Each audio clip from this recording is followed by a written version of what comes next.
You ever been somewhere you know you belong, but everyone around you's got their eyes narrowed, sizing you up like you wandered into the wrong room? That's where Lisa Carter found herself, standing at the edge of a dusty airfield in Oceanside, California, the kind of place where the sun's so bright it's like the sky's daring you to look away. She was just another face in the crowd at the annual air show, a woman in a faded denim jacket, her dark hair stuffed under a baseball cap, clutching a worn leather keychain shaped like an F-35, her only tie to a life she'd walked away from 15 years ago. The air buzzed with the roar of jets, kids screaming with excitement, pointing at the sleek machines tearing through the clouds. Lisa stood back, her boots scuffing the gravel, her eyes locked on an F-35 slicing the sky like a knife through silk. She didn't look like much to the crowd, just some lady in jeans, no flash, no big personality, nothing to make you think she was anything but a bystander. But the way her fingers tightened around that keychain, the way her jaw set when a jet looped overhead, you'd know something was simmering under the surface, something she'd buried deep and didn't want anyone digging up. The crowd was a mix of families sprawled on picnic blankets, vendors slinging overpriced hot dogs, and locals acting like they owned the place. A guy at a t-shirt stand, all sunburned neck and loudmouth swagger, caught sight of Lisa standing alone and decided she was his entertainment for the moment. "Yo, lady, you lost or what? This ain't no farmer's market," he hollered, waving a neon shirt like he was flagging down a plane. The crowd snickered, heads turning, sizing her up. Lisa's eyes flicked to him, just for a second, her face unreadable, before she looked back at the sky, her hand still on that keychain. The guy wasn't done. Seriously, what's she even doing here?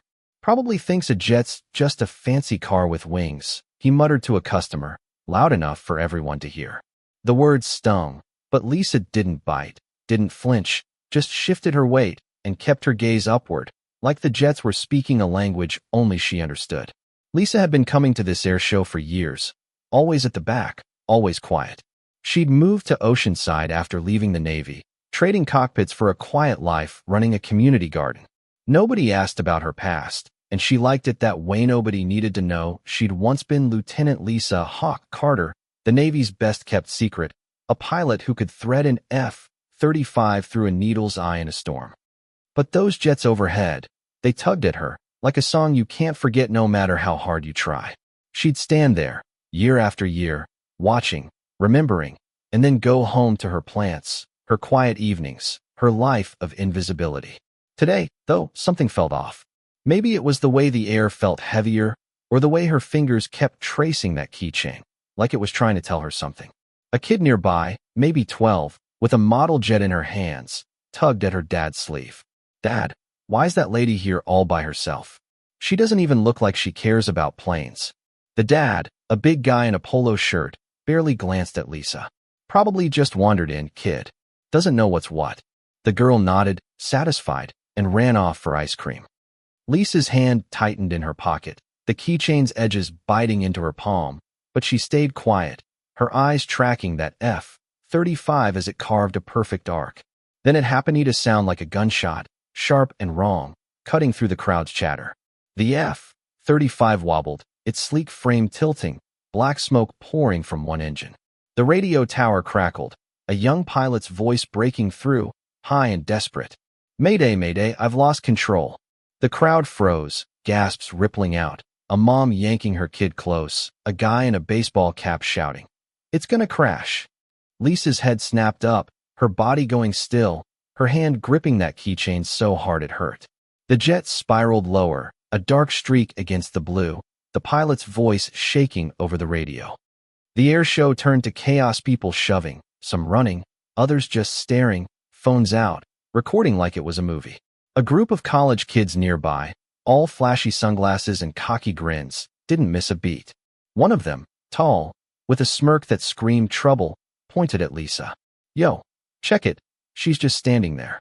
"What? She gonna fix that jet with her garden tools?" His buddies laughed, tossing empty soda cans into a pile.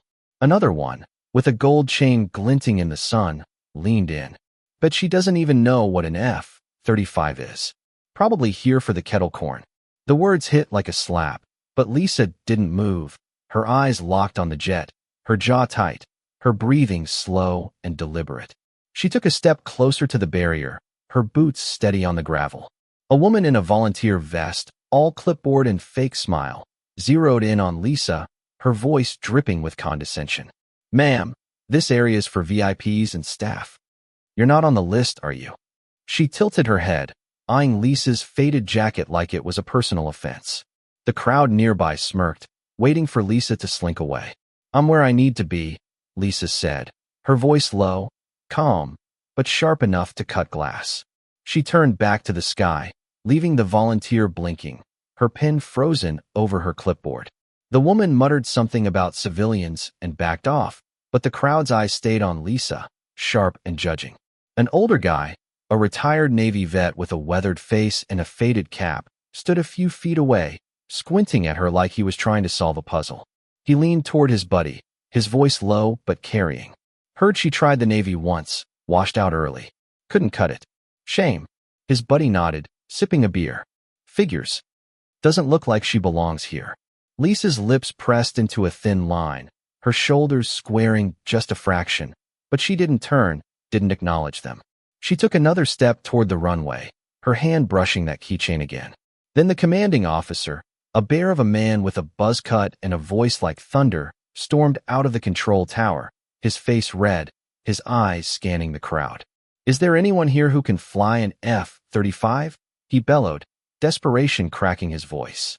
The crowd went quiet, heads turning, nobody moving. Lisa's eyes narrowed, the softness gone, replaced by something hard, like steel catching the light. She stepped over the barrier, her boots hitting the asphalt with purpose, the crowd parting like she was parting the sea.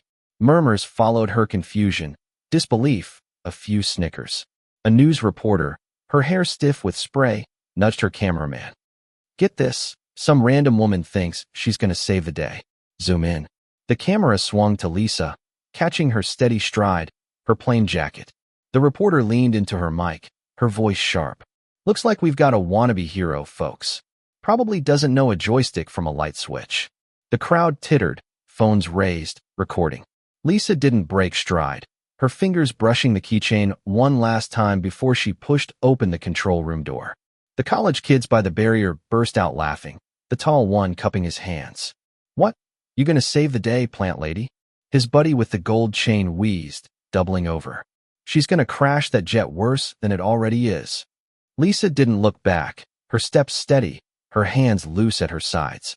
Inside the control room, it was chaos, radios crackling, screens flashing red, officers scrambling. A major, all crisp uniform and sharper ego, spun around as Lisa walked in, his lip curling. "Don't tell me she's volunteering. She's past her prime, look at her. Been out of the game for years." A younger officer, wiry and ambitious, chimed in, his voice dripping with sarcasm. 15 years away from a cockpit?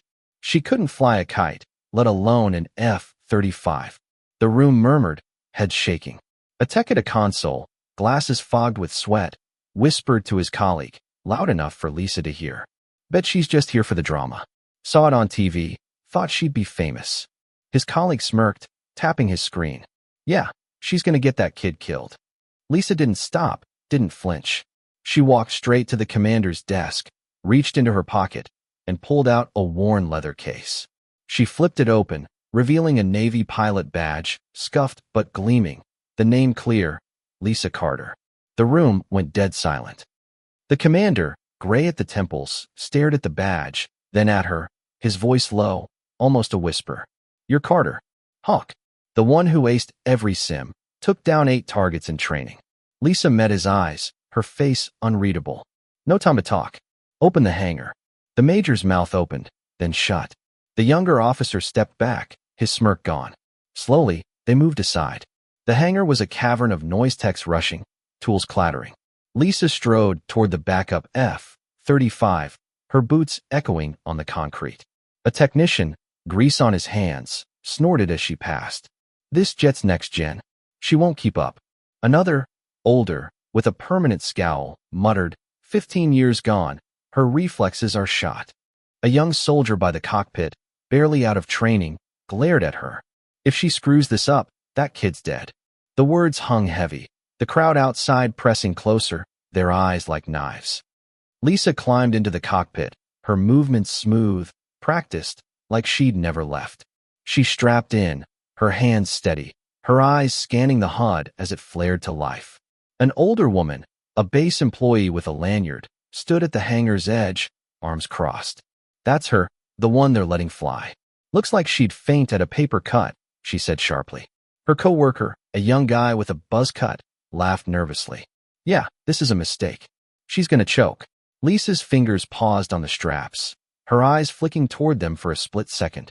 She said nothing, just pulled the straps tighter, her jaw set. The radio crackled, the young pilot's voice breaking through, panicked. "I can't hold it. It's going down." Lisa flipped switches, her voice calm, clear. "Listen to me, kid. Follow my every move. I'll get you home." The pilot's breathing hitched, but he managed a shaky, "Yes, ma'am." Outside, the crowd was a mess. Fear, doubt, some turning away, unable to watch. A ground officer shouted into his headset. "Too late. They're both done for." Another voice, shrill, cut in. "She'll crash just like him." Lisa's jaw tightened, her voice low, just for herself. 15 years gone, but I'm not losing him." Her jet roared to life, the engine screaming as she taxied to the runway. The crowd held its breath, her F-35 gleaming under the sun. She launched, the force pinning her back, but her hands were steady, her eyes locked on the spiraling jet above. The crippled F-35 was a wreck, fire spitting from its wing, smoke trailing like blood. Lisa's voice stayed steady over the radio. "Match my climb, kid. Stay with me." The young pilot's jet wobbled, but he followed, his breathing ragged. Lisa's hands moved like they'd never left the controls, every motion precise, every adjustment flawless. She flew wing to wing, a shadow guiding the crippled jet into a stable orbit.